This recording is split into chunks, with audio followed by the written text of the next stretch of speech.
कोकणातील पर्यावरण आणि नागरिकांच्या आरोग्यावर गंभीर परिणाम करणाऱ्या लोटे परशुराम औद्योगिक वसाहतीतील प्रदूषणाविरोधात जनआक्रोश तीव्र होत आहे। प्रदूषणकारी रासायनिक कंपन्यांविरोधात पुकारलेलं बेमुदत आंदोलन सलग तिसऱ्या दिवशी सुरू असून कर्करोगाच्या विळख्यातून वाचवा अशी आर्त मागणी आंदोलकांकडून करण्यात येत आहे। ठोस निर्णय होईपर्यंत आंदोलन मागे न घेण्याचा निर्धार शेतकरी, बागायतदार आणि पर्यावरण प्रेमींनी केला आहे। मी राजेंद्र गोपीनाथ दामरे, इथे स्थानिक असून ग्रीन वर्ल्ड फाउंडेशन लोटे याचा मी अध्यक्ष आहे। गेली 35 वर्षे इथं ज्या कंपन्या आल्यात इतक्या गॅसेस सोडतात, इतकं पाणी सांडपाणी सोडतात। प्रत्येक कंपनी आतमध्ये बोरिंग मारून पाणी जिरवते। पूर्ण अप्रदेशाची वाट लागली।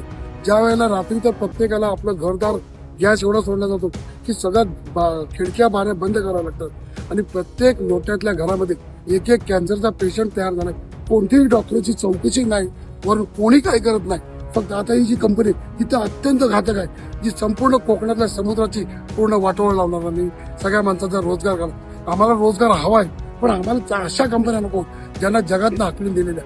अशा कंपन्या जर इथे असतील तर काय करणार आम्ही? आता आम्ही हे आंदोलन करतोय आणि आम्ही सतत करतो। बरं, अजून आमचे 4 टप्पे पुढचे ठरलेले आहेत, ते आम्ही गुप्त ठेवले।